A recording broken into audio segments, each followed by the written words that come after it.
Felix ஜெரால்டுக்கு எதிராக தொடுக்கப்பட்டுள்ள சட்டப்பிரிவுகள் அனைத்துமே சவுக்கு சங்கருக்கு எதிராக தொடுக்கப்பட்டதுதான் என ஃபெலிக்ஸ் ஜெரால்டு வழக்கறிஞர் ஆவேசமாக பேட்டியளித்துள்ளார். அப்போ நம்ம என்ன சொல்ல வர்றோம்னா, ஒரு நெறியாளர் என்ற அடிப்படையில் ஒரு பத்திரிகையாளரை இதுபோன்று துன்புறுத்துவது என்பது இந்திய அரசியலமைப்பு சட்டத்திற்கு, அடிப்படை மனித உரிமைகளுக்கு, இயற்றப்பட்ட சட்டங்களுக்கு, ஐக்கிய நாடுகள் பத்திரிகையாளர்களுக்கு வழங்கியிருக்கின்ற அந்த உரிமைகளுக்கு, பாதுகாப்புக்கு, அடிப்படையான மனித உரிமைகளுக்கு எதிரான ஒரு நடவடிக்கையாகத்தான் இதை நம்ம பார்க்க முடியும். இது தவறானது, சட்டவிரோதமானது, இந்திய அரசியலமைப்புக்கு எதிரானது, மனித உரிமைகளுக்கு எதிரானது.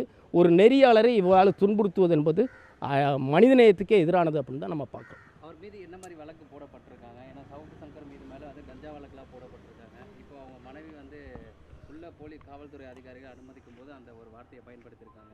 இல்லை, சட்டத்தில் ஒரு நபரையோ ஒரு இடத்தையோ சோதிக்கும் பொழுது சோதனை செய்கின்ற நபர்களும் தங்களை சோதித்து கொள்வதற்கு அனுமதிக்கணும். நான் உன்னை சோதிக்க போகிறேன், நீ வேணா என்னையும் சோதிச்சுக்க அப்படின்னு சொல்லலாம். அதாவது சட்டத்தில். அப்போ NTPS சட்டம் இருக்குது. NTPS சட்டம் இதை விட கடுமையான சட்டப்பிரிவுகள் இருக்குது. அப்போ NTPS சட்டப்படி நான் உங்களை சோதிக்கப் போகிறேன், நீங்கள் விரும்பினால் உங்களை சோதனை செய்யலாம், அவ்வாறு விருப்பமில்லை என்றால் ஒரு நீதித்துறை நடைமுறையோ அல்லது ஒரு அரசிதழ் பெற்ற ஒரு கெசட்டட் ஆஃபீஸர், அரசிதழ் பெற்ற அலுவலரையோ அழைத்து நீங்கள் சோதித்து கொள்ளலாம் அப்படின்னு சொல்லி அந்த அனுமதியை வழங்கணும்.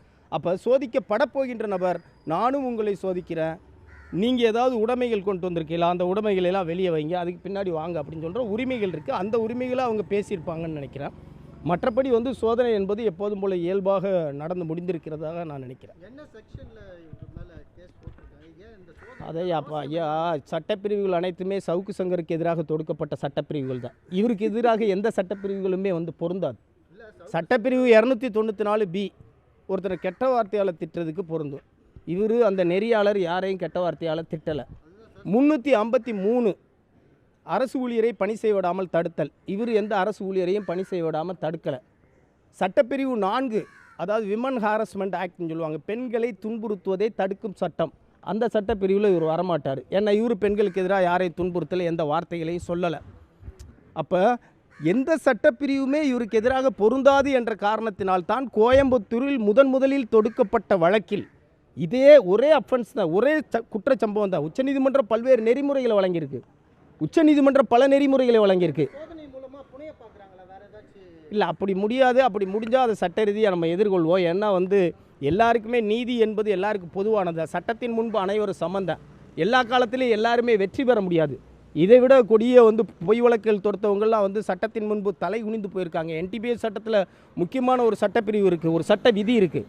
ஒருவனை வேண்டுமென்றே NTPS சட்டத்தின் கீழ் கைது செய்ய வேண்டும் என்று நினைத்து ஒரு குறிப்பிட்ட போதைப் பொருளை வைத்து சட்டப்பிரிவின் கீழ் அவரை கைது செய்தால், அது பொய்யான வழக்கு என்று நிரூபிக்கப்பட்டு விசாரணையில் தெரிய வந்தால், வழக்கு தொடுப்பதற்காக அந்த NTPS பொருள்களை, அந்த கான்ட்ராபேண்ட், அந்த போதைப் பொருளை யார் வைத்தார்களோ அவர்கள் அதே சட்டத்தில் கைது செய்யப்படுவார்கள். மதுரையில் சில 10 ஆண்டுகளுக்கு முன்பு NIB அதிகாரிகள் இது போன்ற ஒரு வழக்கில் கைது செய்யப்பட்டிருக்கார்கள். வட இந்தியாவிலலாம் இது போன்று நடந்திருக்கு. அப்போ சும்மாவெல்லாம் யார் மேலே போதைப் பொருள் அதை யாரும் சட்ட ரீதியாக எதிர்கொள்றதில்லை. நாளைக்கு இவர் இதே பிரச்சனையை CBI விசாரணை எடுத்துகிட்டு போகிறாரு, CBI விசாரணை ஏற்றுக்கொள்ளப்பட்டுச்சுன்னா நடந்த விதிமுறைகள்லாம் வெளியே வந்துடும்ல. தேசிய மனித உரிமைகள் ஆணையம் இருக்குது, மாநில மனித உரிமைகள் ஆணையம் இருக்குது, பிரஸ் கவுன்சில் ஆஃப் இந்தியா இருக்குது, உயர்நீதிமன்றம் இருக்குது, உச்சநீதிமன்றத்திற்கு சட்டத்தில் பல்வேறு வழிவகைகள் இருக்குது, நிவாரணங்கள் இருக்குது. அதையெல்லாம் தேடி அதில் இவர் உரிய நிவாரணங்களை இவரால் பெற முடியும். பிணை கொடுத்து தான் ஆகணும். பிணை கொடுக்க முடியாது அப்படி கொடிய வழக்குகள்லாம் கிடையாது. பிணை கொடுத்து தான் ஆகணும். பிணை மனு நேற்றே தாக்கல் செய்யப்பட்டு விட்டது. வருகின்ற வியாழக்கிழமை பிணை மனு அந்த திருச்சி நீதிமன்றத்தில் விசாரணைக்கு வருது.